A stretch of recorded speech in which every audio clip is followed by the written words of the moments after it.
The air above the astronomy tower was thin, freezing, and smelled of ozone and burning wood. 400 feet up, the wind didn't just blow, it screamed, tearing at robes and stinging eyes until vision blurred into watery streaks of grey and black. Elian Vance, a sixth-year Ravenclaw who usually spent his Friday nights polishing brass gears in the solitude of his dormitory, was currently upside down, gripping a splintering Clean-Sweep 6 that had seen better decades, let alone days.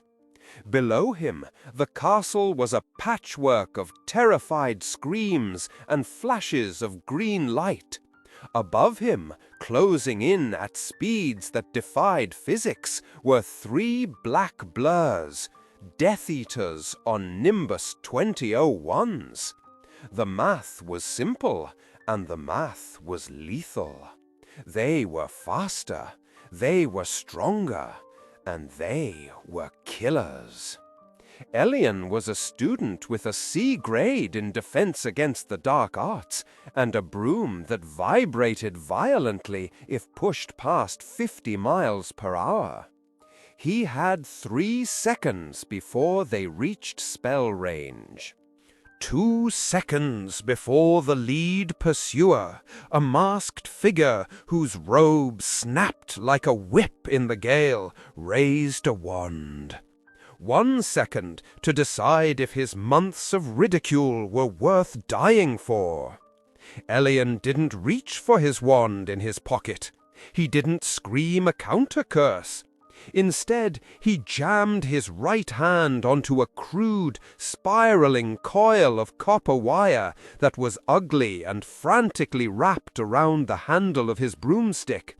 It looked like garbage. It looked like a mistake.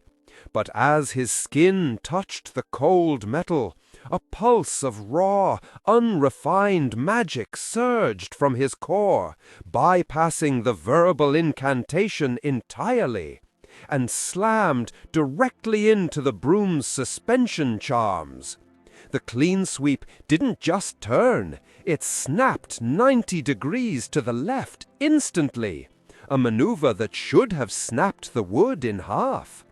The killing curse that had been aimed at his back hissed through the empty air where his heart had been a microsecond before. The G-force hammered Elian's ribs, knocking the wind out of him. But he was alive, for now. If you want to know how this forgotten witch turned a useless spell into Hogwarts' last defense, stay with me until the end of this story. 6 months earlier, the Ravenclaw common room had been a much quieter place. Elian sat in the corner near the window, surrounded by spools of copper, silver filaments, and a stack of arithmancy charts that looked more like architectural blueprints than spellwork. He was the boy people borrowed quills from, but never invited to Hogsmeade. He was the one who smelled faintly of soldering iron and potion fumes. He wasn't a duelist, he wasn't a prefect, he was a tinkerer. He was obsessed with the disconnect between wizard and vehicle. Why, he argued to anyone who would listen, did a flyer have to take one hand off the broom to cast a spell? It was inefficient. It created a lag time of 0.4 seconds, enough time to die in a dogfight. His solution was the conductor loop. A simple theory. Spiral the wand's magical core. In his case, a strand of unicorn hair he'd purchased via owl order, around the broom handle using a conductive metal lattice. Connect the wizard's magical signature directly to the broom's flight matrix. No words, no wand waving, just thought converted into motion.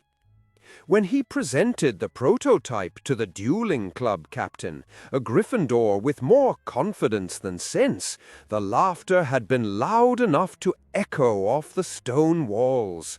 They called it a toy. They called it a suicide stick.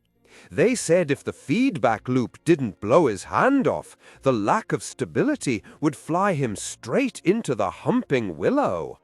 They weren't entirely wrong. The first time Alien tested it, the broom had bucked so hard he dislocated his shoulder. But he had kept working, refining the cocker gauge, adjusting the rune sequence etched into the handle. He knew a war was coming. He knew he couldn't fight them one-to-one on the ground. But in the air, he thought he could be something else. Back in the freezing sky, the tactical reality was deteriorating. The 3 Death Eaters had realized Elian wasn't just panic flying. They broke formation, standard pincer movement. 1 dove low to cut off his descent. 2 climbed high to rain curses from the blind spot. Elian's heart hammered against his ribs like a trapped bird. He could feel the copper wire heating up under his palm, a dangerous warmth that meant the magical feedback was building. The clean sweep groaned under the strain. He had to keep them away from the West Tower. The Hufflepuff dorms were exposed. The wards there had shattered in the first 10 minutes of the raid. If these 3 broke off and started strafing the windows, dozens would die in their beds. Elian yanked the handle up. The wire sparked, a blue arc of energy jumping from his knuckles to the twigs of the broomtail. He shot vertically, straight up into the cloud cover. It was a desperate move. The Nimbus 2001s were faster in a climb, but they were designed for racing, for smooth aerodynamics. Elian's modified broom was flying on brute magical torque. He pierced the clouds, the wet mist freezing instantly on his glasses. He couldn't see them, but he could hear the high-pitched whine of their superior brooms closing the gap. 500 feet, 600. The air was so thin he gasped for breath. He needed to overload the wire. He needed to dump every ounce of his magical reserve into a single maneuver that no racing broom had the structural integrity to replicate. He sensed the curse before he saw it. A purple slash of dark magic cut through the clouds, singeing the hem of his robe. They were right on top of him. Elian made a mistake then. He looked back. In that split second of lost focus, his connection to the wire faltered. The broom stuttered, losing lift. The lead Death Eater, a man with a silver mask that reflected the moonlight, laughed, a sound that carried over the wind. He raised his wand for the finishing blow.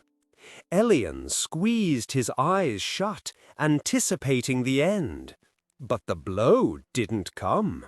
A blast of red light from below, a stray stunning spell from a brave student on the ground, forced the Death Eater to bank sharply. It was pure luck. But luck was a resource, just like magic, and Elian was running out of both. He leveled out, his hands shaking so badly he could barely maintain contact with the wire. If this forgotten legend of Hogwarts is already touching your heart, and you'd like to help keep these stories alive, you can support the channel by clicking the thanks button below the video. Every little bit helps me continue bringing you more hidden tales of courage and magic. The reprieve lasted 3 seconds. The Death Eaters regrouped, angry now. They stopped playing with their food. They fell into a grim, tight formation, an arrow of black robes aimed straight at his chest. They were going to ram him or blast him into dust. It didn't matter which. Elian looked down at the castle. He saw tiny specks of light, students running across the courtyards. He saw the flashes of curses striking the stone. He wasn't a hero. He was just a boy who liked machines. But he realized with a cold clarity that his stupid idea was the only thing standing between those 3 killers and the exposed students below. He didn't run this time. He turned the clean sweep to face them. The distance was closing. 300 yards. 200. The wire on his handle was glowing now, a dull, angry cherry red. It was burning his palm, searing the skin, but he clamped his fingers tighter. He pushed his intent not into flight, but into defense. He visualized the shield charm, Protego, but he didn't cast it in front of him. He cast it into the broom. The theory was sound. The wood of the broom was magical. If he saturated it with a shield charm via the conductive wire, the broom itself would become a physical shield, tougher than iron, harder than diamond. But the feedback would likely shatter his arm. 100 yards. The Death Eaters fired in unison, 3 killing curses, green lightning tearing the sky. Elian screamed, not in fear, but in exertion, pouring his soul into the copper coil. The broom flared with brilliant, blinding white light. It became a comet. The green curses struck the nose of the clean sweep, and, instead of killing Elian, they refracted. The enchanted wood, supercharged by the wire, acted like a prism. The curses shattered into harmless sparks of green rain.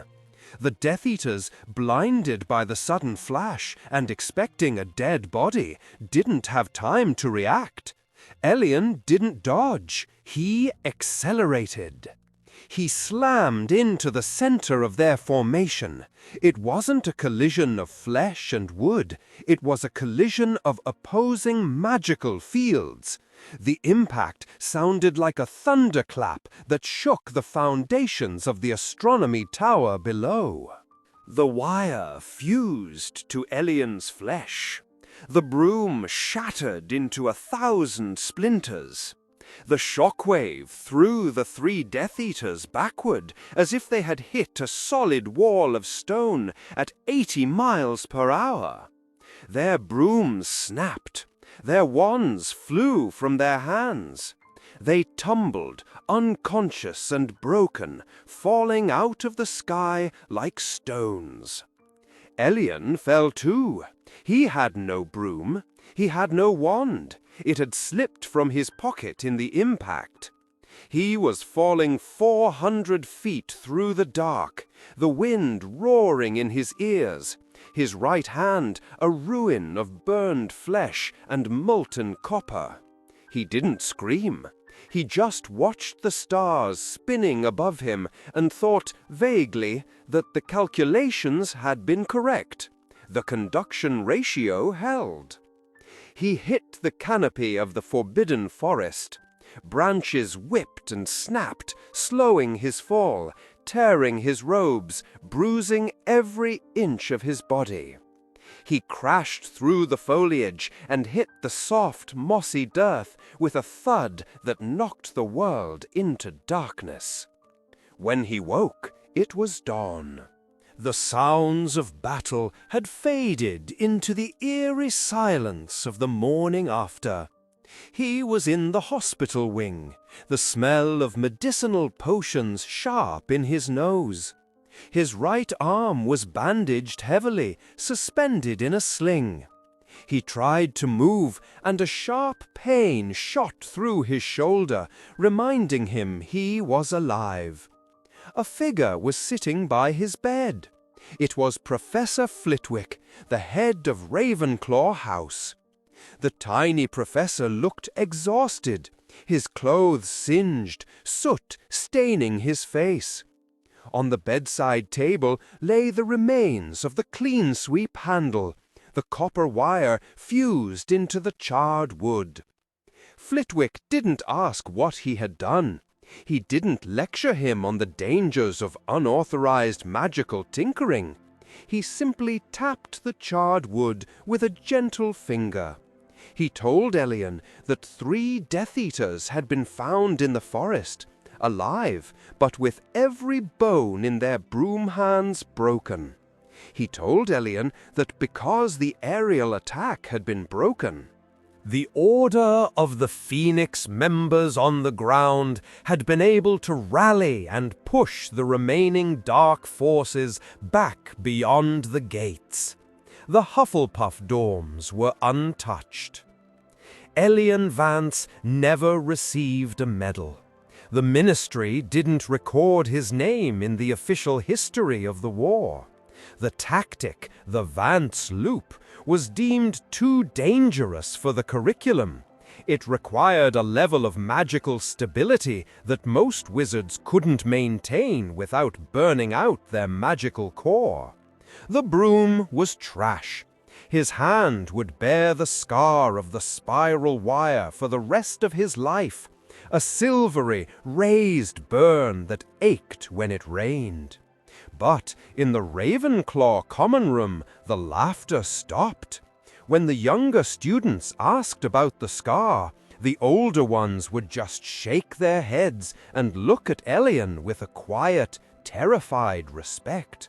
They knew that the quiet boy with the soldering iron had turned a cleaning implement into a weapon of war and taken on 3 of the Dark Lord's elite without uttering a single syllable.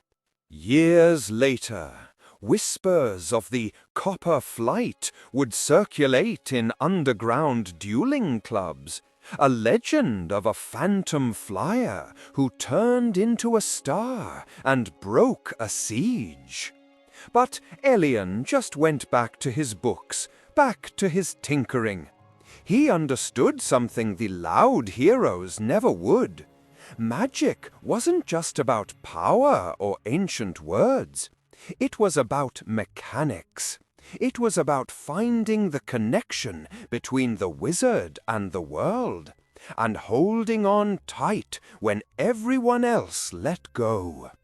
If this forgotten legend of Hogwarts touched your heart, tell me in the comments, what would you have done in Elian's place? Like the video, share it with another Harry Potter fan, and subscribe to hear more hidden stories of courage, magic, and impossible odds. Sometimes the smallest spell is the one that saves the castle.